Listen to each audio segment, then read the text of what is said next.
Well, it happened. I reached the 100,000 subscriber mark, and it took a long time. This video is about my long road to 100,000 subs and what happens when you get there. This is just my experience. Everyone is different. One thing to know is that reaching 100,000 subs is pretty rare. According to this Tubix article, only 230,000 YouTube channels have 100,000 subs. That's only 0.62% of channels. In this video, I'm also going to be answering questions asked by other YouTubers who haven't yet hit this mark. A lot of these questions came from the Women in YouTube Facebook group. What a great group of girls these are. So I'm just going to answer some of them now. Maddie Areza says, would love to know how long it took you and how you stayed persistent. This is a great question. It took me a very long time. I posted my first video on April 12th, 2018, and I hit 100,000 subscribers on June 12th, 2021. So by my mathematical calculations, it took me 3 years and 2 months. And how I stayed persistent was I went out and told people in my real life that I would be posting on YouTube every week. And when I tell people out loud that I'm going to do something, I'm the kind of person that I feel obligated to do it. So even when my channel was very small, I just kept at it. When I first started on YouTube, I went on Facebook and asked people to subscribe to my channel. I had about 700 Facebook friends, so I thought hitting 100 subs would be a piece of cake. I got up to about 60. I am such a loser. Here's me on my Facebook in October 2018, begging my Facebook friends to subscribe so I could get my custom URL, which is only something you can attain if you have 100 subs. Speaking of the custom URL, there are a few other privileges that come along as your channel grows. For instance, once you reach 1,000 subs, you can create what are called community posts. After 30,000 subs, you can have super chat privileges, so you can earn money during live streams. And at some point, this little guy showed up. I'm not sure when, but one day I just noticed that I could live chat with a rep from YouTube if I had a problem or a question. This has been awesome. Elizabeth Stewart Knudsen asks, is the hardest hurdle getting over that initial 1,000 subscribers, or is it always going to be something you have to work at to grow your channel?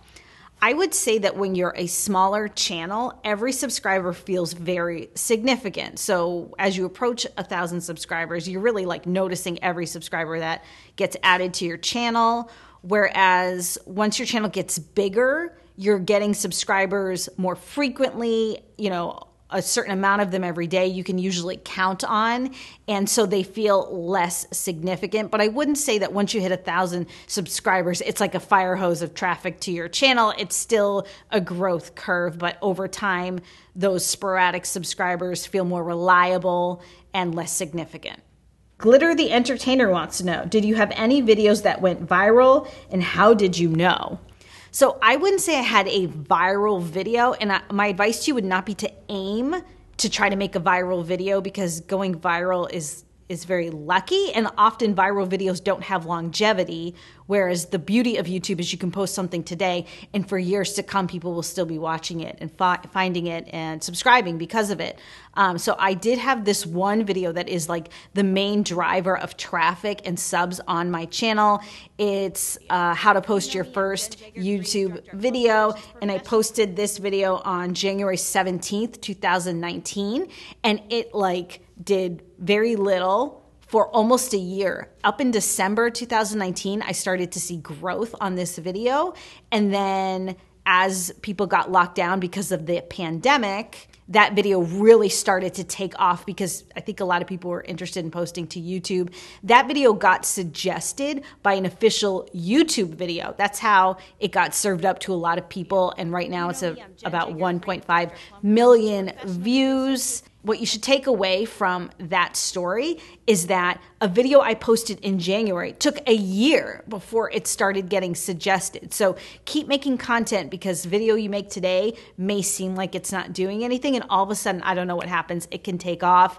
And that's what happened for me, and that's happened for other videos of mine as well. So don't get discouraged if your video is not a raging viral success right out the gate. Okay, back to my growth.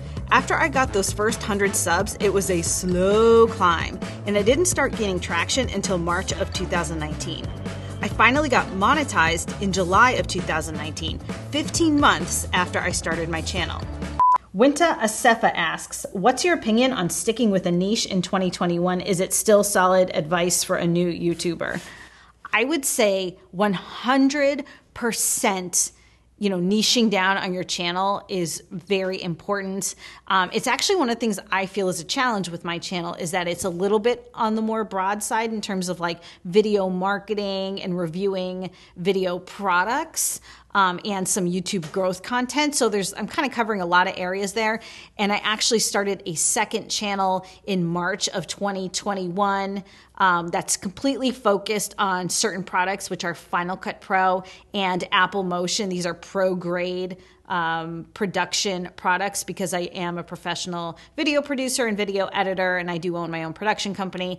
And that channel has grown so much faster than my main channel initially did because it's so niche. And so I would definitely recommend niching down. Definitely something I wish I had done more at the beginning of my main channel. So where were we? My channel was just chugging along slow and steady until, well, we all know what happened, lockdown. 2020 was a great time for YouTube and creators.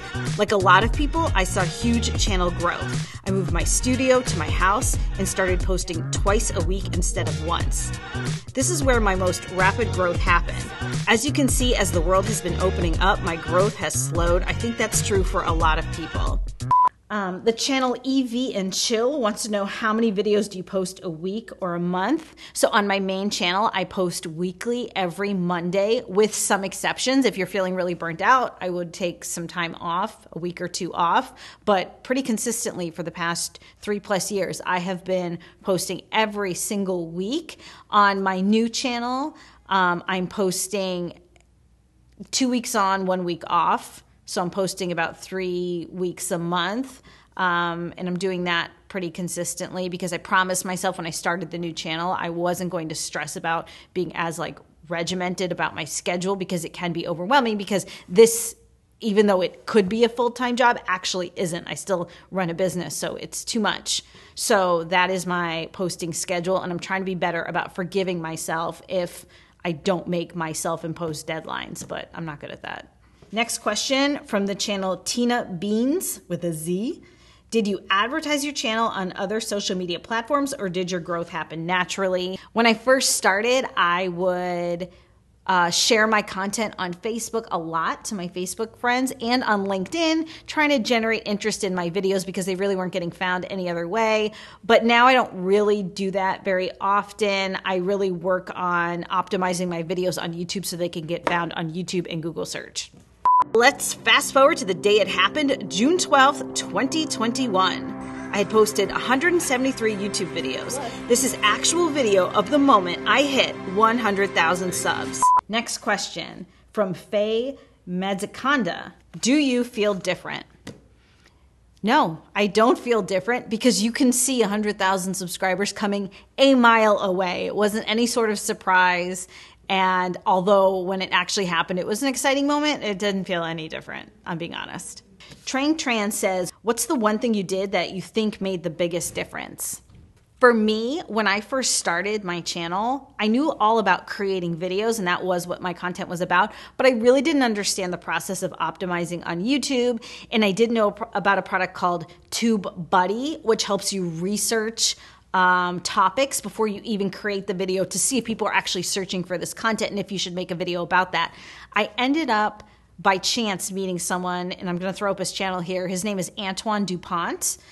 We did some in real life business together. We were having a shoot for one of his clients, and on our lunch break, we started talking about YouTube, and he knew all about TubeBuddy, and he just sat me down and showed me some pretty basic things that I started applying to my channel, and pretty quickly I started seeing results. So I would definitely recommend getting something like TubeBuddy, and there are other products out there like that. There's one called vidIQ. There's another product called Tubix that will definitely point you in the right direction in your content.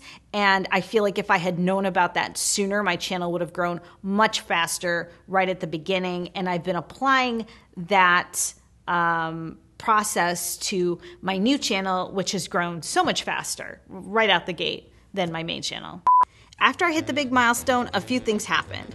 First, I got so many more sponsorship opportunities, so many, but not really more high quality ones. Second, I got the verification badge. That's this little check mark after my channel name.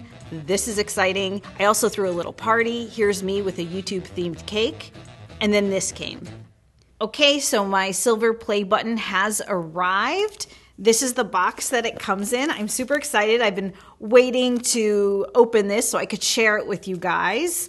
So this is exactly how it arrived. It came via UPS if you're curious. So here's the big moment. I'm gonna open it.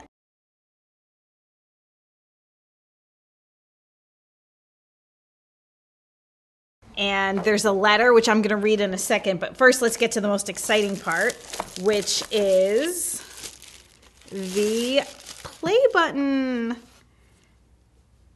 Oh, it's so cute. It says, presented to Jenn Jager for passing 100,000 subscribers. And it's got little things on the back so you can hang it up if you so choose.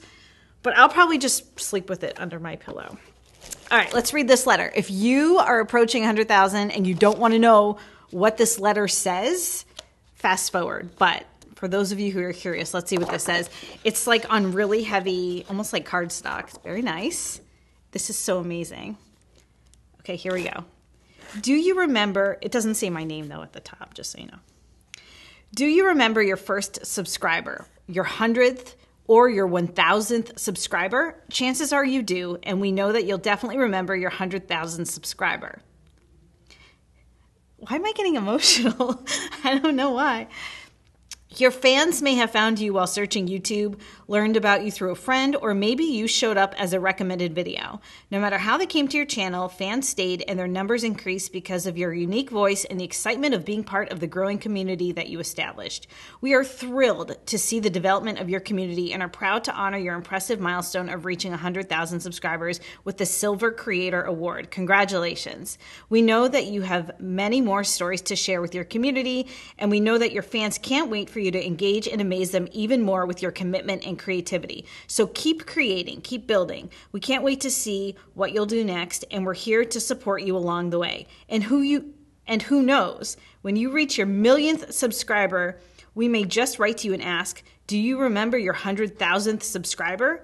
Yours sincerely, Susan, and I never know how to pronounce the CEO of YouTube's names. Does anyone know? Wojcicki. Forgive me. I'm going to learn that. It's Wojcicki. But that is what the letter says, and that's very exciting. So, yeah, this is going to find a special place in my office, and that is what happens when you get your silver play button. So, guys, that's it. That's how it happened. It took 3 years, 2 months, and 173 videos, but I got there. If you got there faster or slower, let me know in the comments. I'd love to hear about it. Here's to all of us reaching our goals on YouTube and elsewhere.